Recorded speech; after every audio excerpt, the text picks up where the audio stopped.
ఈ ఏప్రిల్ నెల మొదటి వారపు ఆరాధనలో దైవవాక్య ధ్యానానికి మిమ్మల్ని ఆహ్వానిస్తున్నాను. ఈరోజు మన ధ్యానాంశముగా మత్తయి సువార్త 9వ అధ్యాయం. మత్తయి సువార్త 9వ అధ్యాయము 9వ వచనం నుండి 13వ వచనం వరకున్న మాటలు నేను చదువుతున్నాను. శ్రద్ధగా మీ గ్రంథాలు తెరచి పరిశీలన చేయండి. యేసు అక్కడ నుండి వెళ్ళుచు సుంకపు మెట్టునొద్ద కూర్చుండి ఉన్న మత్తయి అని ఒక మనిషిని చూచి, నన్ను వెంబడించుమని అతనితో చెప్పగా అతడు లేచి ఆయనను వెంబడించెను. ఇంటిలో భోజనమునకు యేసు కూర్చుండి ఉండగా ఇదిగో సుంకరులను పాపులను అనేకులు వచ్చి ఆయన యొద్దను ఆయన శిష్యుల యొద్దను కూర్చుండిరి. పరిసయ్యులు అది చూచి, మీ బోధకుడు సుంకరులతోనూ పాపులతోనూ కలిసి ఎందుకు భోజనము చేయుచున్నాడని ఆయన శిష్యులను అడిగిరి. ఆయన ఆ మాట విని, రోగులకే గాని ఆరోగ్యము గలవారికి వైద్యుడు అక్కరలేదు కదా, అయితే నేను పాపులను పిలవచ్చి తిని కానీ నీతిమంతులను పిలువరాలేదు, గనుక కనికరమనే కోరుచున్నాను కానీ బలిని కోరను అను వాక్యభావం ఏమిటో మీరు వెళ్ళి నేర్చుకొనుడని చెప్పాను. దేవుడు ఈ మాటలు మనకు దీవెనగా చేయునుగాక. ఆమేన్. ప్రభువు మన అందరితో మాట్లాడాలని ఒక చిన్న మాట ప్రార్థన చేసుకుందాము. తల వంచి కళ్ళు మూసుకొని, యేసయ్యా నాతో మాట్లాడండి తండ్రి, నీ మాటలు అర్థమయ్యి గ్రహించి లోబడ్డానికి సహాయం చేయమని ప్రార్థన చేసుకుందాం. పరిశుద్ధుడైన తండ్రి, నీకు వందనాలు స్తోత్రాలు చెల్లిస్తున్నాము. మీరు మాకిచ్చిన దీవెనకరమైన ఆరాధనా ఘడియను బట్టి స్తుతులు. ఇంతదనుక ఆరాధించాము, స్తోత్రించాము, పాడుకున్నాం ప్రభువా. మా హృదయాలు మీ సన్నిధిలో కృమ్మరించుకున్నాం. ఆశతో నీ మాట కొరకు ఎదురు చూస్తూ ఉండగా నాతో మరొక్కసారి మాట్లాడండి ప్రభువా. మాట్లాడి ధైర్యపరిచి బలపరిచి మాట చేత మా జీవితాలను కట్టమని యేసు పరిశుద్ధ నామమున ప్రార్థిస్తున్నాను తండ్రి. ఆమేన్. ప్రభునందు ప్రియులైన మీ అందరకు ఈ మాటలు వింటున్న వారికి ప్రభువు పేరిట శుభాలు తెలియజేస్తున్నాను. ప్రియారా, మనం చదువుకున్న వాక్యము యొక్క సందర్భాన్ని గుర్తు చేస్తాను. వాక్యంలో ఎప్పుడూ కూడా అక్కడేం జరిగింది అని ఆలోచించాలి. ఆ వాక్యం మనకెలాగా దేవుడు మాట్లాడుతున్నాడో అర్థమవుతుందో అని ఆలోచించాలి. సందర్భాన్ని మాత్రమే చూస్తే చరిత్ర అయిపోద్ది. సందర్భాన్ని గుర్తించుకోకుండా ఆత్మానుసారమైన వ్యాఖ్యానాలు చేస్తే అసంబద్ధమైన అవగాహన లేని బోధ అయిపోద్ది. ఈ రెండు కంపేర్ చేసి చూడాలి.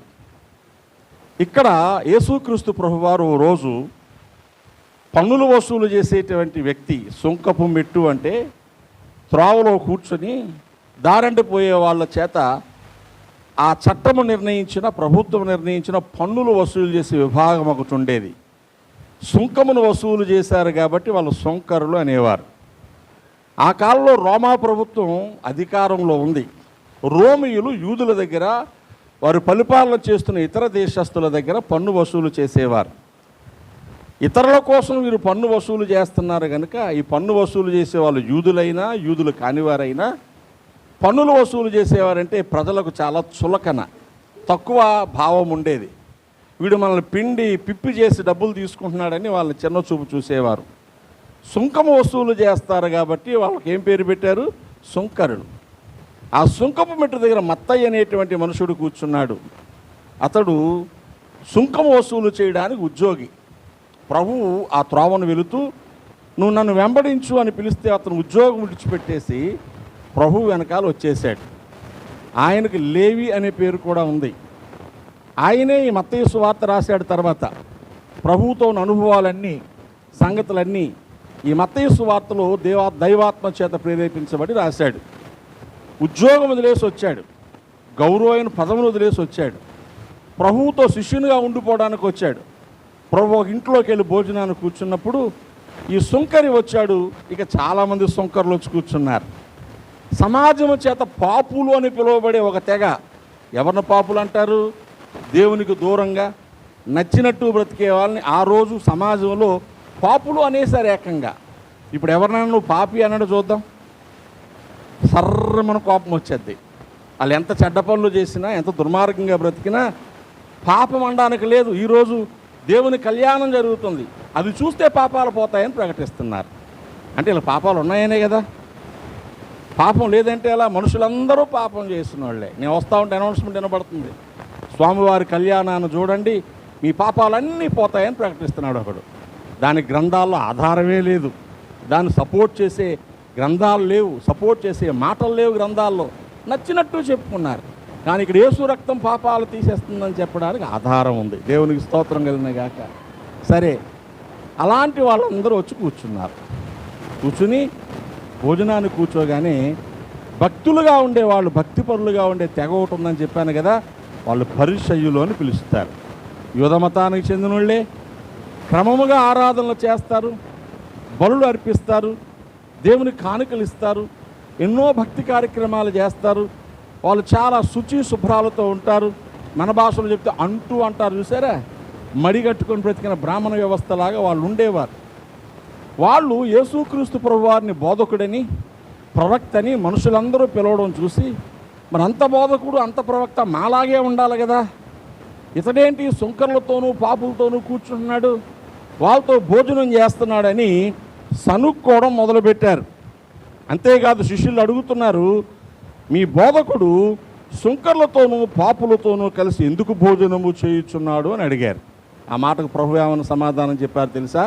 అయ్యా, ఆరోగ్యం గల వారికి డాక్టర్ కావాలా, జబ్బుతో ఉన్నవాళ్ళు డాక్టర్ కావాలా? మీరు చెప్పండి. ఆసుపత్రికి ఎవరు వెళ్తారు? ఈ జబ్బున్న వాళ్ళందరూ హాస్పిటల్కి వచ్చేస్తాను సిరాకు పడితే ఎలాగా?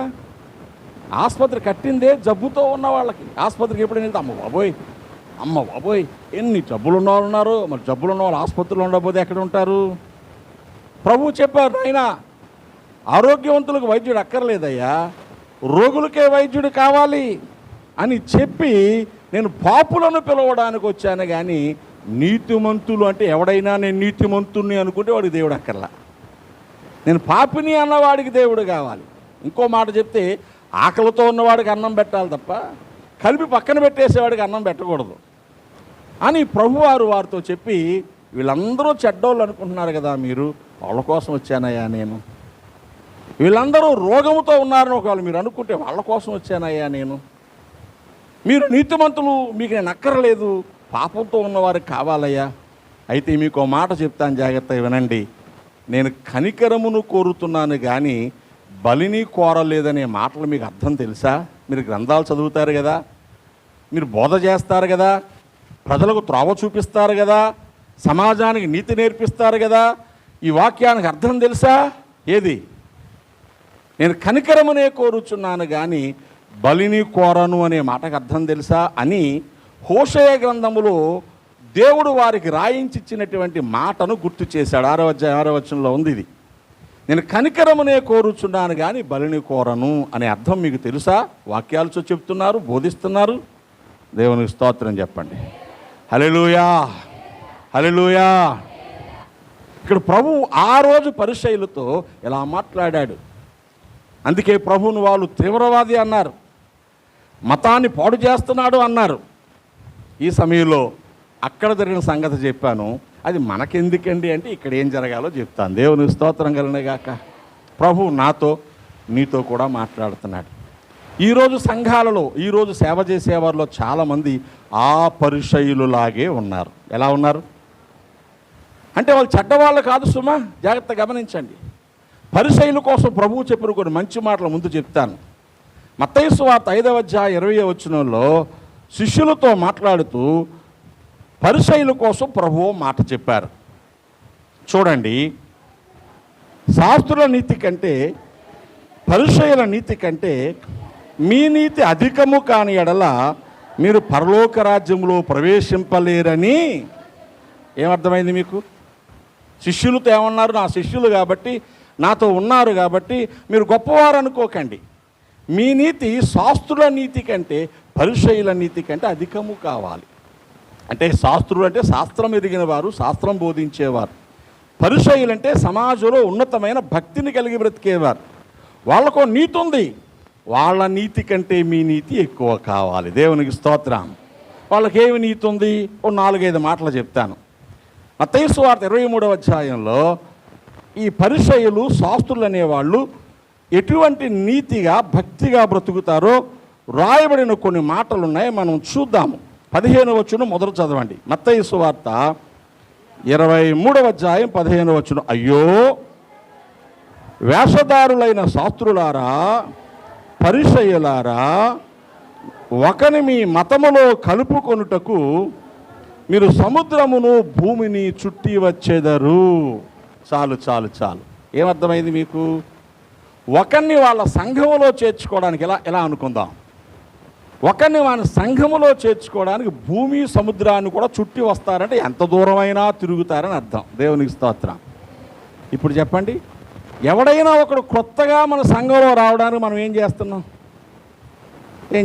మీరు చెప్పాలి. ఎవరింటికన్నా వెళ్ళి బాగలేకపోతే, అమ్మా యేసు ప్రభువుకు ప్రార్థన చేస్తాం మీకు బాగవుతుందని చెప్పామా? ఎవరైనా కష్టంలో బాధలో ఉంటే, అమ్మా మీరు ధైర్యంగా ఉండండి, మీకోసం మా సంఘం ప్రార్థన చేస్తుంది, మీరు బాగోడమే మాకు కావాలని చెప్పామా? సొంతింటోళ్ళు బయటోళ్ళ కోసం ఎవరి కోసమైనా ఒకరికి మనం ప్రయాసపడి సహాయం చేశామా? నేను ఎప్పుడో చెప్పాను, ఒక ఇద్దరు వృద్ధులైనటువంటి దంపతులు మందిరానికి వచ్చారు ఒక చోట. వాళ్ళు చాలా నిష్టగా బ్రతికేటువంటి ఒక ఉన్నతమైన కులానికి చెందినవారు. మరి యేసుప్రభుని నమ్ముకుంటామని మందిరానికి వస్తే పాస్టర్ గారు ఆశ్చర్యపోయి, అయ్యా మీకు ఎవరు చెప్పారు యేసుప్రభుని నమ్ముకోమని? ఎవరు చెప్పారు ఈ సువార్త అంటే? మాకు ఎవరో చెప్పలేదండి. మా వీధిలో కొత్తగా ఒక అమ్మాయి చిన్న ఉద్యోగం చేసుకోవడానికి వచ్చింది.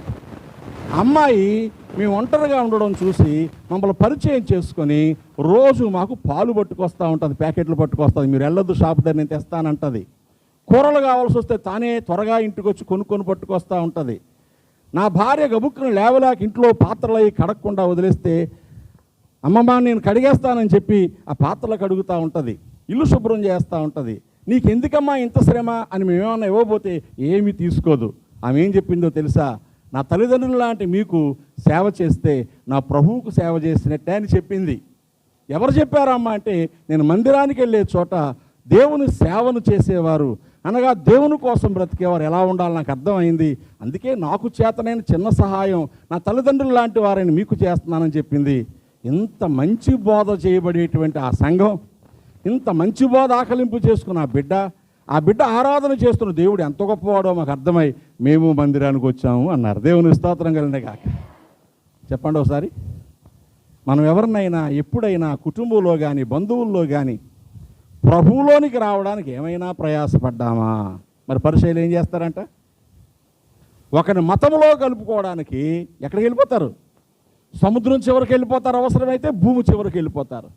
ఎంత దూరమైనా వెళ్ళిపోయి వారిని తమ మతములోనికి చేర్చుకుంటారు. దేవునికి స్తోత్రం కలుగునుగాక. నెంబర్ 1. ఇక నెంబర్ 2, వాళ్ళు చేసే క్రియలలో మరొకటి జ్ఞాపకం చేస్తాను. 23వ వచనం. అయ్యో వేషధారులైన శాస్త్రులారా, పరిసయ్యులారా, మీరు పుదీనాలోను సోపులోను జీలకర్రలోను 10వ వంతు చెల్లించి. దేవునికి స్తోత్రం చెప్పండి. పునాదిలో కాదండి, ఎవరో పునాదని చదువుతున్నారు. పుదీనా ఏంటండి అది? వీళ్ళు ఏం చేస్తారు మీకు అర్థమైతే? మొదటిది మతములో కలుపుకోవడానికి మనుషుల కోసం ఎంత దూరమైనా వెళ్తారు. రెండవది ఏం చేస్తారు? వీళ్ళు నమ్మకముగా దశమ భాగమును ఇస్తారు. దేనిలో ఇస్తారు? జీలకర్రలోను పుదీనాలో మేము కూడా ఇస్తామండి అని మీరు చెప్తారేమో. ఇక్కడ వీళ్ళ ఉద్దేశం ఏంటంటే, జీలకర్ర పుదీనా లాంటి చిన్న వాటిలో కూడా దశమ భాగం ఇస్తారని అర్థం. ఎంత చిన్న వాటిలో? ఎంత జీలకర్ర వాడతాం నెలకు మనం? ఓ 10 కేజీలా? కొంచెం జీలకర్ర అంటే ఎలాగోలా వాడతాం. పుదీనా ఎంత వాడతారు? చాలామంది పుదీనా ఎందుకు వాడతారో కూడా తెలియదు. ఒకవేళ 2-3 కాడలు పుదీనా, ఓ 10 రూపాయలు పుదీనా తెస్తే అందులో నుంచి కూడా దశమ భాగం ఇచ్చేస్తారంట వాళ్ళు. అంటే ఆస్తి అంతట్లోనూ సంపాదన అంతట్లోనూ దశమ భాగం ఇచ్చే లక్షణం ఉంది. లూకాసు వార్త 18వ అధ్యాయంలో చదువుతాం కదా, పరిసయ్యుడు ప్రార్థన చేస్తే ఏమంటాడు? నాయనా వారములకు 2 మార్లు ఉపవాసం ఉంటున్నాను, నా సంపాదన అంతట్లో దశమ భాగాన్ని ఇస్తున్నాను. వారి పంటలో దశమ భాగం, వారి రాబడిలో దశమ భాగం, వారి జీతాల్లో దశమ భాగం. ఇప్పుడు చెప్పండి, వాళ్ళ నీతి కంటే మన నీతి ఎక్కువ అవ్వాలంటే ఏం చేయాలి? వాళ్ళు దశమ భాగం ఇస్తే మనం 11% ఇవ్వాలి. దశమ భాగం అంటే 10%, 100కి 10 వంతు. ఇప్పుడు మనం వాళ్ళకంటే ఎక్కువ అవ్వాలంటే ఎంత ఇవ్వాలి? మాట్లాడరేంటి? ఇప్పుడు మేము ఇమ్మనంలేండి, నేను 11వ వంతు ఇవ్వాలి. అప్పుడు వాళ్ళ నీతి కంటే మన నీతి ఎక్కువ అవుద్ది. వాళ్ళ నీతి కంటే మన నీతి ఎక్కువ అవ్వకపోతే మన పరలోకానికి వెళ్ళడం చెప్పారు కదా ప్రభు. ఇప్పుడు చెప్పాలి, ఎంతమంది పరిచయాల నీతి కంటే ఎక్కువ నీతి ఉంది? అది అందుకోవడానికి చాలా సంవత్సరాలు పట్టేస్తుంది మనకి. రెండవది, నమ్మకముగా దేవుని సేవకి ఇస్తారు. ఇక మూడవది ఏంటో చూడండి, 25వ వచనం.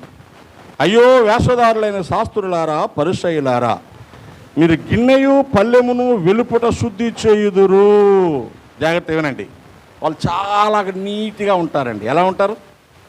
చాలా క్లీన్గా ఉంటారండి, చాలా నీట్గా ఉంటారండి. గిన్నె పళ్ళాలు కూడా అంటే అర్థం ఏంటి తెలుసా? ఇంట్లో వస్తువులు తల్లతల్లాడుతూ ఉంటాయి, వాళ్ళ బట్టలు చాలా శుభ్రంగా ఉంటాయి. ఇంకో సంగతి చెప్పినా, పడుకున్నప్పుడు మీరు దుప్పటి ఎలా కప్పుకుంటారు నాకు తెలీదు. ఇవాళ కప్పుకున్న దుప్పటి ఒకటి కాళ్ళు పక్క ఉంటుంది, ఒక చెంగు తల పక్క ఉంటుంది. మధ్యరాత్రి ఇప్పుడు మళ్ళీ దుప్పటి తల దగ్గర కాళ్ళ దగ్గరికి వెళ్ళిపోద్ది, కాళ్ళ దగ్గర తల దగ్గరికి వచ్చేస్తుంది. అవునా కదా? అదే దుప్పటి పొద్దున్న పిల్లోడు పక్కనేసేస్తారు, ఎల్లుండి ఎవరైనా పాస్టర్ గారు వస్తే టేబుల్ మీద వేసేస్తారు. అవునా కదా? జనరల్గా చెప్తున్నాను. వాళ్ళైతే కాళ్ళ దగ్గర ఉన్నదాన్ని తల దగ్గర పొరపాటు కూడా తీసుకోరు. అందుకు వాళ్ళ దుప్పట్లకు అంచులకు అల్లిక చేసుకుంటారు. అది గుర్తు, ఇది కాళ్ళ కాసే ఉండాలా, కాళ్ళ దగ్గరది కాళ్ళ దగ్గరే ఉండాలా, తల దగ్గర తల దగ్గరే ఉండాలి. అంటే వాళ్ళు ఎంత నీట్గా ఉంటారో అర్థం చేసుకోండి ఒకసారి మీరు. అర్థమవుతుందా? వాళ్ళు తినే కంచం, వాళ్ళు తినేటువంటి వస్తువులు, ఉపయోగించే వస్తువులు వేరెవరికి ఇవ్వరు. ఇప్పుడు చెప్పండి, వాళ్ళతో పోలిస్తే మనం ఎక్కడ? దానిలోనే కుక్క కెడతాం, దానిలోనే కోడికి మేత వేస్తాం, దానిలోనే చుట్టానికి ఎట్టేస్తాం మనం. అర్థమవుతుందా? అంటే మన గిన్నెలన్నీ కామన్. ఆ బకెట్లోనే కుడి తొట్టుకెళ్తాం, ఆ బకెట్తోనే స్నానం చేసేస్తాం మనం. మీరు చెప్పండి ఒకసారి. అది పెద్ద లెక్కల్లోకి రాదు, జనరల్గా వీళ్ళ కోసం చెప్తున్నాను. వీళ్ళెంత శుద్ధికరంగా ఉన్నారు మీరు చెప్పండి ఒకసారి. అలాంటి పరిచయులతో ప్రభు ఏమన్నారు చెప్పనా? మీరు చేసేవన్నీ మంచివే, కానీ దేవుని స్తోత్రం చెప్పండి, మీకు కొంచెం ధైర్యం వస్తుంది. ఇప్పుడు అమ్మ నాయనో మనం అలా లేం కదా, వాళ్ళకంటే మన నీతి ఎక్కువ కాకపోతే నరకాన్ని పోతామన్నారు, ఇంకెలా బాబోయే అని మీ గుండెలు కంగారు పడుతున్నాయేమో. ఇప్పుడు ప్రభు ఏమన్నారంటే, పరిచయులారా ఇవన్నీ చేస్తున్నారు మంచిదే, కానీ మీకు ఒకటి తెలియాలా. అదేంటంటే, నేను బలిని కోరలేదయ్యా. అంటే ఈ కర్మకాండల వలన, ఈ శుద్ధీకరణ వలన, మీరు చేసే పనుల వలన మీరు ఏదో గొప్పవారైపోతారనుకోకండి. ఇవన్నీ చేయాలి, కానీ వాటికంటే మించినవి కొన్ని ఉన్నాయి. ఇప్పుడు నేను చదివించిన 3 విషయాలలో కూడా మీరు జాగ్రత్తగా చూస్తే చేయాల్సిన సగమే చదివించాను నేను. మిగతా విషయాలు కూడా ఉన్నాయి. 15వ వచనంలో క్రిందకు చూడండి. భూములు చుట్టి వస్తారు, అతడు కలిసినప్పుడు అతని మీకంటే 2 అంతలు నరకపాత్రునిగా చేయుదురు. అంటే అర్థం ఏంటి? మీరు ఎంత చేసినా నరకానికి రెడీగా ఉన్నారు అని అర్థం. మీకంటే అంటే అర్థం ఏంటి? మీరు ఇన్ని మంచి పనులు చేసి నరకానికే వెళ్తారు. మీరు నరకంలో 1 వంతు శ్రమ పడితే మీరు ఎవరన్నా కలుపుకుంటున్నారో వాడు 2 అంతల శ్రమ పడేలా చేస్తారు. అంటే వీళ్ళు ఏం చేశారు పాపం? చేసింది ఫెయిల్ అయిపోయిందని అర్థం. Operation success but patient died. Operation జరిగిపోయిందంటే పేషెంట్ చచ్చిపోయాడు. నేను ఉత్తరప్రదేశ్లో ఒక ఆయన ఆపరేషన్ చేసిన అందరూ చచ్చిపోతున్నారు. గుండె డాక్టర్ గారు. ఏంట్రా గుండె డాక్టర్ గారు చేసిన ఆపరేషన్లు పేషెంట్లు చచ్చిపోతున్నారు, 7 చచ్చిపోయారంట. ఇన్వెస్టిగేషన్ చేస్తే ఇంకా చాలామంది చచ్చిపోయి ఉంటారని అనుకుంటున్నారు. సంగతి ఏంటంటే, ఈయన డాక్టర్ చదవకపోయినా ఎవరో డాక్టర్ గారు సర్టిఫికేట్ తందని తెచ్చేసుకొని గుండె డాక్టర్ అవతారం ఎత్తేసి వైద్యం చేసేస్తున్నాడు. కోళ్ళు గొర్రెలు కోయడం వచ్చేమో అలవాటు ప్రకారం మనుషులు కూడా కోసేస్తున్నాడు.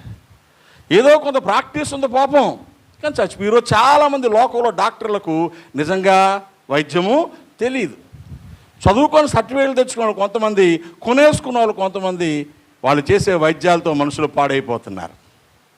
ఈ పరిచయులు కూడా ఏం చేస్తున్నారంటే, వాళ్ళు చేసే మంచి పనులాగే కనబడుతున్నాయి, కానీ కలుపుకోవడం వరకే చూస్తున్నారు. వచ్చినోడు సంగతి పట్టించుకోవాలి. సింపుల్గా చెప్పి మన పెళ్ళికి చాలామందిని పిలుస్తాం, వచ్చినోడు పలకరించాం, ఆడ తిన్నాడో లేడో కూడా పట్టించుకోం. వచ్చారా భోంచేశారని అంటాం, మళ్ళీ వాళ్ళు ఎక్కడున్నారో చూడం. ఎవరినైనా మన ఇంటికి గెస్ట్లు పిలిస్తే వాళ్ళనెవరు చూడాలా, వీళ్ళెవరు చూడాలా, వీళ్ళనెవరు పట్టించుకోవాలి, మనుషుల్ని పురమాయించుకోవాలి. అందరినీ మనం చూడలేం కాబట్టి, బాబు రాయవారి నుంచి వచ్చే వాళ్ళందరూ నువ్వు చూడు, ఫలానా అమ్మాయి తరపు చుట్టాలందరూ వస్తారు నువ్వు చూడు, అబ్బాయి తరపు వచ్చిన వాళ్ళు నువ్వు చూడు అని మనుషుల్ని బెత్తాయించి మనకు చెడ్డ పేరు రాకూడదు అని చెప్పాల. మనం ఇక్కడ జరిగింది ఏంటి? ఏం జరిగింది ఇక్కడ? మీరు తీసుకొచ్చేస్తారు, కలిపేసుకుంటారు, వాడు ఎలా ఉన్నాడో చూడరు, రెండంతల నరకపాత్రుడైపోతాడు. ఇంకా క్రిందకు వస్తే 23లో సోపులోను పుదీనాలోను జీలకర్రలో దశం భాగం ఇస్తారు. ధర్మశాస్త్రంలో ప్రధానమైన విషయాలు అనగా న్యాయము, కనికరము, విశ్వాసం విడిచిపెట్టేశారు. నువ్వు న్యాయము, కనికరము, విశ్వాసం లేకుండా ఎంత ఇస్తే ఎవరికి కావాలా? మీరు చెప్పండి. న్యాయంగా బ్రతుకు, కనికరాన్ని ప్రేమించు, విశ్వాసం కలిగిండు, అప్పుడు నీకున్నది ఏమిచ్చినా గొప్పే. ఇవేమీ లేకుండా నేను 1,00,000 ఇచ్చాను, 2 లక్షలు ఇచ్చానంటే ఎవరికి కావాలండి? కొన్ని దేవాలయాలలో, దేవస్థానాలలో ఒక రహస్య భక్తుడు 10 కేజీలు బంగారం వేసాడని చదువుతాం.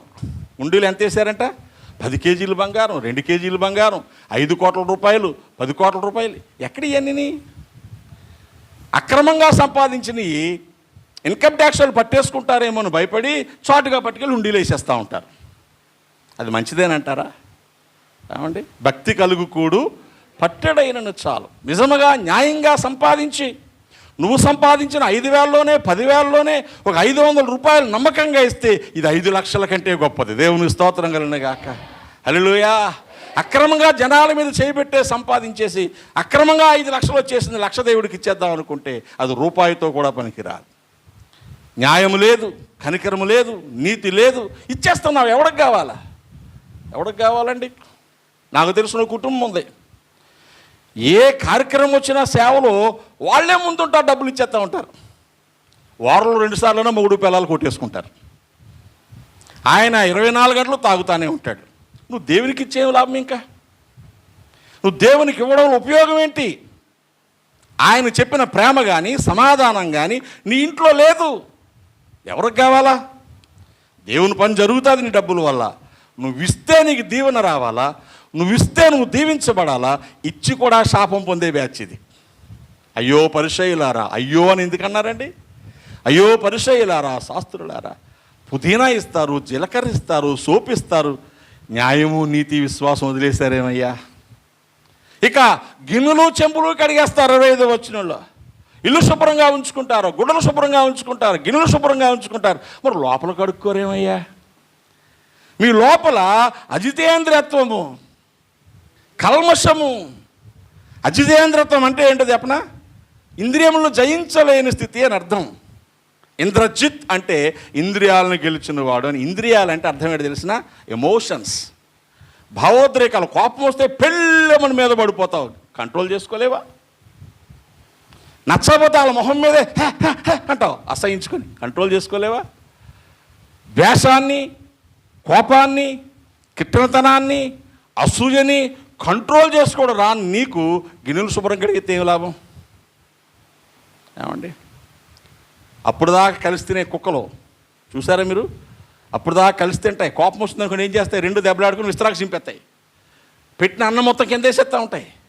అరే వాళ్ళ కోసం ఎంత ప్రేమగా పెట్టాడో, కొంచెం ఒకటి తగ్గితే ఒకటి తింటుంది కదా, తగ్గవై. అందుకే అర్థం పర్థం లేకుండా దెబ్బలాడుకున్న వాళ్ళు ఏమంటాం? కుక్కల్లా కేకలు వేసుకుంటారేంటి అంటాం. ఎలాగా? కుక్కల్లా. కాకులుగా ఏమన్నా దొరికింది అనుకోండి, కనబడగానే ఒక కాకి అది అరుస్తుంది, అన్ని కాకుల్ని పిలుస్తుంది, అన్నీ కలిసి తినేస్తాయి. అందులో ఏదన్నా ఒకటి చేస్తే అన్నీ ఏడుస్తాయి, ఒకదాన్ని ఎవడన్నా పట్టుకుంటే అన్నీ కలిసి తన్నేస్తూ ఉంటాయి. కుక్కలో దాని స్వార్థమే. దాన్ని పెంచినోడు అదే ఇంట్లో ఉండాలి, ఇంకోటితో రానవదు. మన యాంగిల్లో మనకు బాగానే కనబడుతుంది, కానీ దాని యాంగిల్లో తన జాతిని అది ఏం చేస్తుంది? ఆ వీధికొక ఈ వీధిలోకి వస్తే రానీదు. ఇది తినకపోతే పక్కన పడి ఇంకోటి వస్తుంటే ఒప్పుకోదు, అరిసేస్తుంది, కరిసేస్తుంది. అంటే కుక్కల్లాంటి స్వభావం విశ్వాసులకు ఉండకూడదు.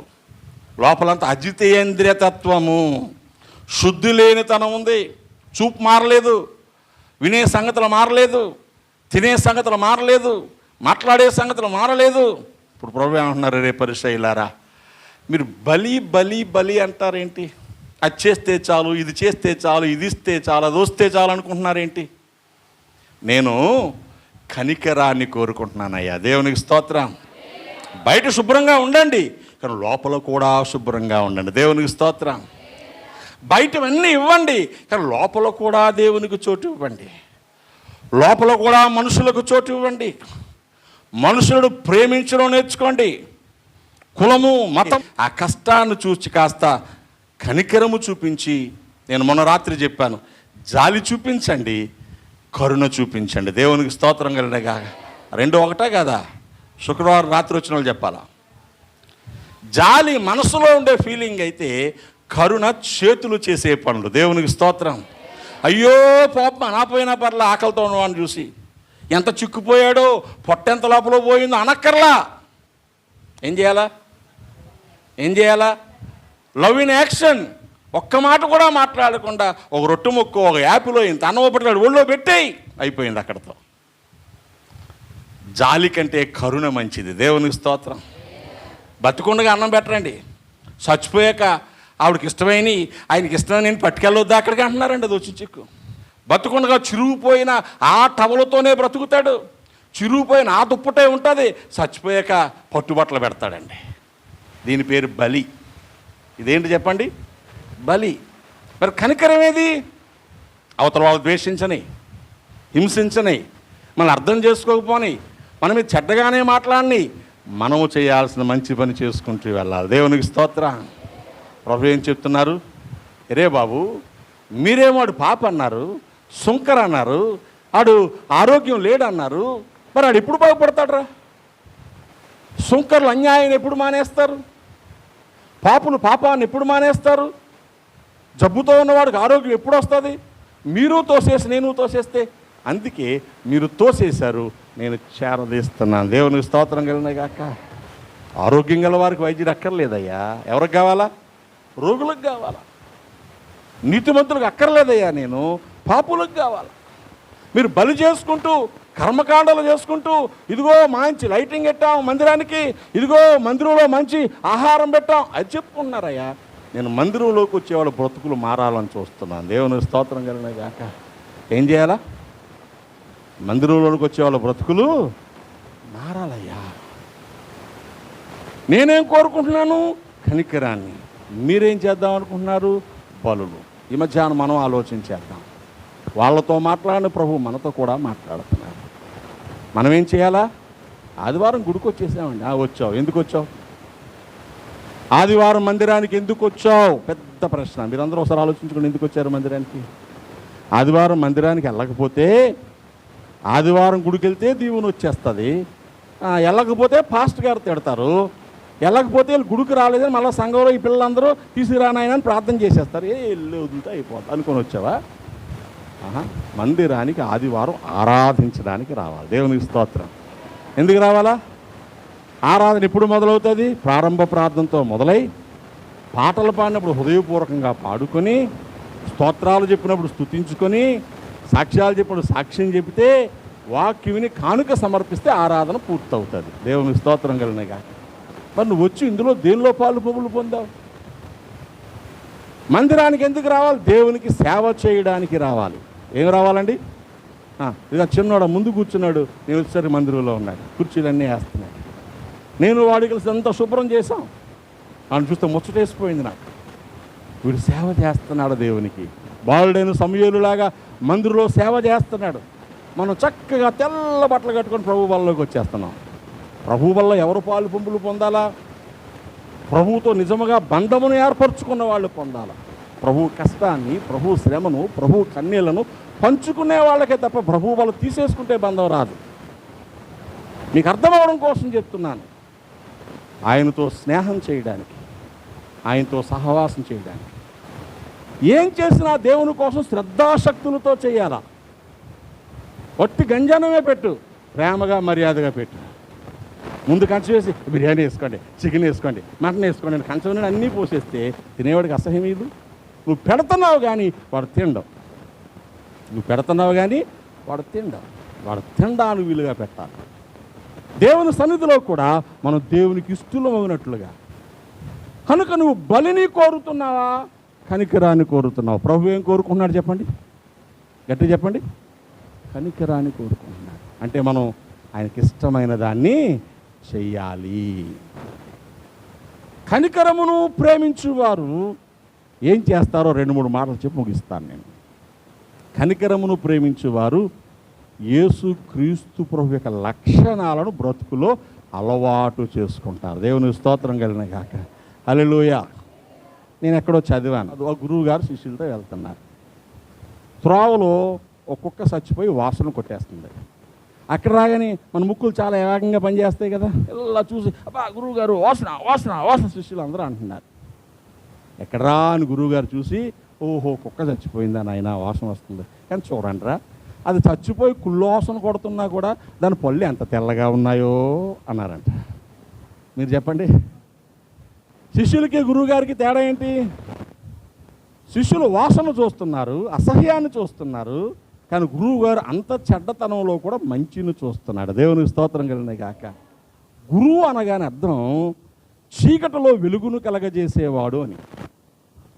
మన గురువు చీకటిలోంచి వెలుగును సృష్టించేవాడు, చీకటనే వెలుగుగా చేసేసేవాడు, పాడైన దాన్ని బాగు చేసేవాడు, నశించిన దాన్ని వెతకి రక్షించేవాడు. ఇప్పుడు నువ్వు ఆ కనికిరాన్ని ప్రేమిస్తే నీకేం కనబడాలా? ఏం కనబడాలా? అవతల వ్యక్తిలో 100 చెడ్డ గుణాలున్నా ఒక్క మంచి లక్షణం కనబడితే అది మంచోడండి అనాలి. దేవునికి స్తోత్రం కలిగిన కాక. మనం ఏమంటున్నాం? 100 మంచి లక్షణాలున్నా ఒక్క చిన్న చెడ్డగా ఉంటే అమ్మాడు దరిద్రుడండి అంటున్నాం. అంటే ఇంకా నువ్వు దేన్ని కోరుకుంటున్నావు అనమాట.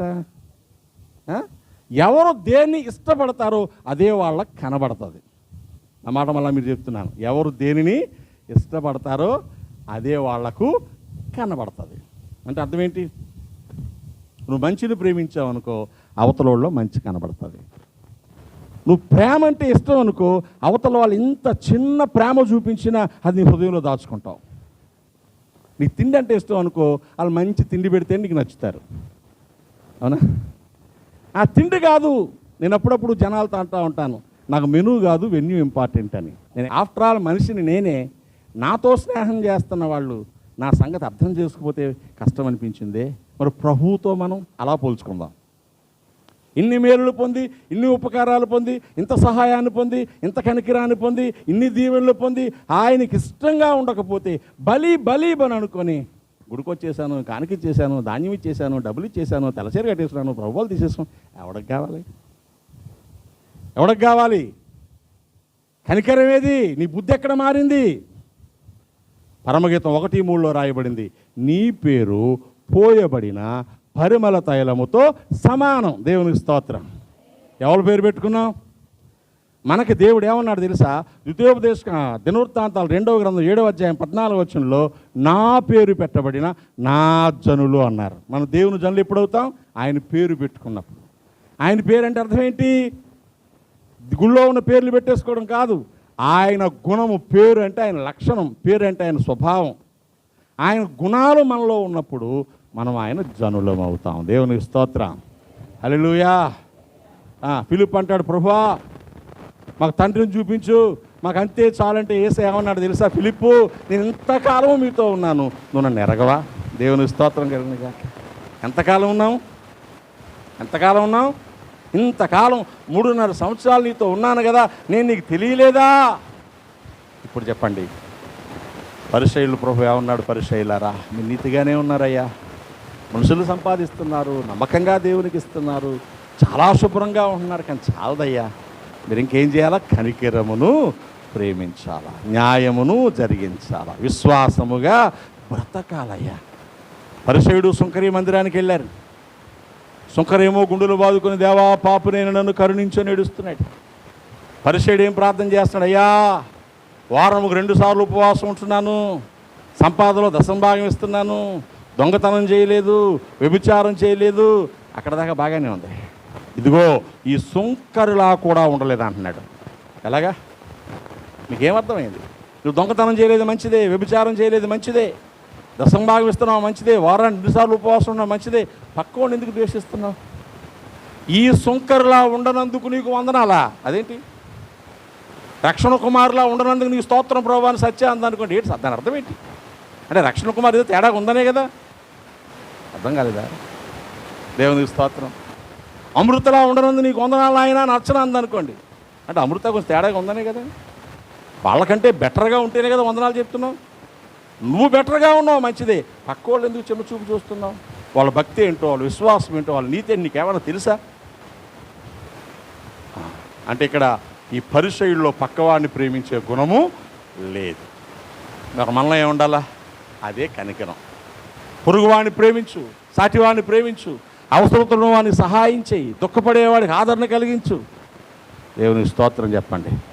యోబు అంటాడు, కన్నులు లేని వారికి నేను కన్నులనయ్యాను, చేతులు లేని వారికి చేతులు అయ్యాను, ఆకలితో ఉన్న వారికి అన్నం అయ్యాను, అన్యాయం జరిగే వారికి న్యాయం అయ్యాను, తల్లిదండ్రులు లేని వారికి నేను తండ్రిని అయ్యాను, విధవరానికి ఆదరణకర్తనయ్యాను. ఎవడైనా సహాయం కోసం నా గుమ్మంలోకి వస్తే వాడికి సహాయం చేయకపోతే నా చెయ్యి నా భుజంలోంచి ఊడిపోవునుగాక అన్నాడు. ఇది కదా భక్తి అంటే. దేవుని స్తోత్రం కలిగిన గాక. మన ఆస్తులు రాసిచ్చక్కర్లా, ఆస్తిని పంచక్కర్లా, చిన్న ప్రేమ. ఎందుకంటే దేవుని బిడ్డలం కదా, మనం మందిరానికి వస్తున్నాం కదా. సెంటు రాసుకుంటే వాసన రావాలా వద్దా? గట్టిగా చెప్పండి. మరి ఆయన పేరేంటి? పరిమళ తైలం. ఆయన గుణాలు మనలోకి వస్తే ఆ వాసన కొంచెమైనా రావాలా వద్దా? వాస్తవానికి వీళ్ళు ఎలాటోళ్ళు కాదండి, వీళ్ళ బుద్ధి మనకు తెలుసు. ఈ రామారి పేరు ఏంటండి అంటే వాళ్ళు చర్చికి వెళ్తా. దేవుని స్తోత్రం కలిగిన గాక. ఇది కదా సాక్ష్యం. వీళ్ళు గుడికెళ్ళిన దగ్గర నుంచి ఒక అత్తగారు చెప్పింది, బాబు మీ యేసుప్రభు ఎంత గొప్ప దేవుడో కానీ వారానికి 2 గొడవలన్నా చేసేది మా కాళ్ళు. గుడికెళ్ళిన దగ్గర నుంచి నాతో ఒక్కసారి కూడా గొడవ ఆడలేదు అంది. ఆడమంటావా అన్నాను నేను. అమ్మమ్మ వద్దు. దేవుని స్తోత్రం. ఇప్పుడు అత్త ఏం చేసింది? కోడల్లో మారిన స్థితిని చూసింది. దేవునికి స్తోత్రం కలిగిన గాక.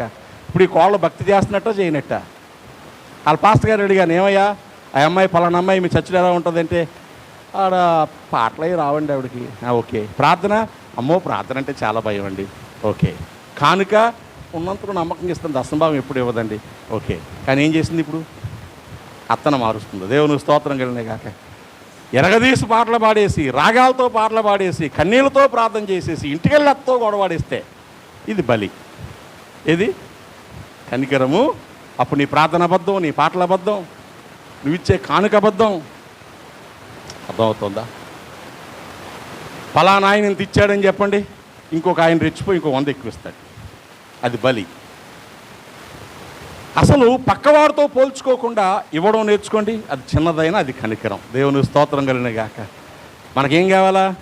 ఫలానా వారు దేవుని సేవను ప్రేమించి ఇదిగో ఫలానా ఇచ్చారహో వారిని, వారి కుటుంబాన్ని, వారి పశువుల్ని, వాళ్ళ ఇంట్లో కుక్కని, వాళ్ళ మొక్కని మొత్తం దేవుడు దించును కాకంటే దానికి ఒక కటౌట్ బ్యానర్ పెట్టేస్తే మనం కూడా ఇస్తాం. ఇది బలి. ఏది బలి? లోకం ఏం కోరుకుంటుంది? గట్టిగా చెప్పాలి, ఏం కోరుకుంటుంది? బలి. మరి ప్రభు ఏం కోరుకుంటున్నాడు? కనికరం.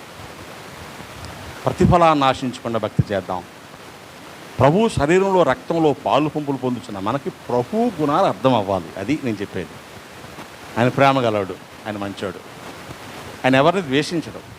ఎంత చెడ్డోడినైనా పొమ్మండు. నా వద్దకు వచ్చే వారికి నేను ఎంత మారును త్రోసివేయను అన్నాడు. గాయపడిన వాడి హృదయాన్ని గాయాలు కడతాడు. గుండె చెదరిన వారిని బాగు చేయువాడని, గుండె చెదరిన వారిని బాగు చేయువాడని, వారి గాయములన్నీ కట్టుచున్నవాడని,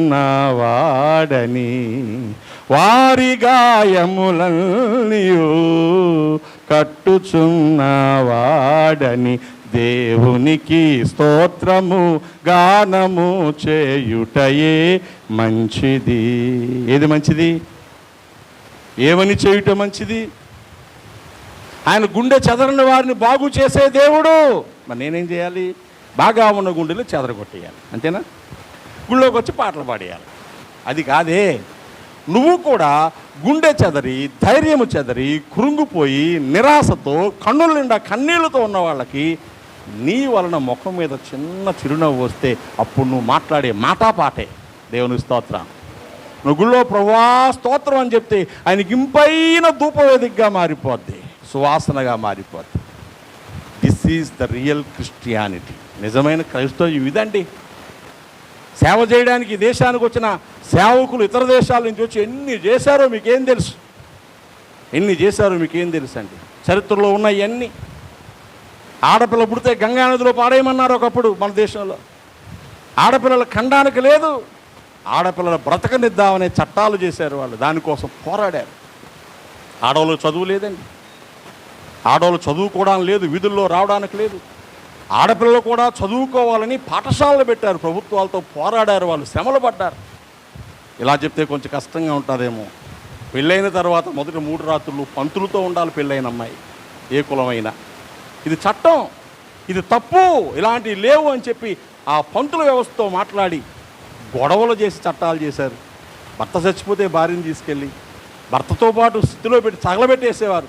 బయటికి రాకుండా తాళ్ళుతో కట్టేసి ఆ అరుపులు కేకలు డప్పులు కొట్టేసి ఇదంతా జరిగింది. చట్టం ఇది. భూములు రాజుల దగ్గర, కోమటోళ్ళ దగ్గర, పంతుల దగ్గరే ఉండాలా.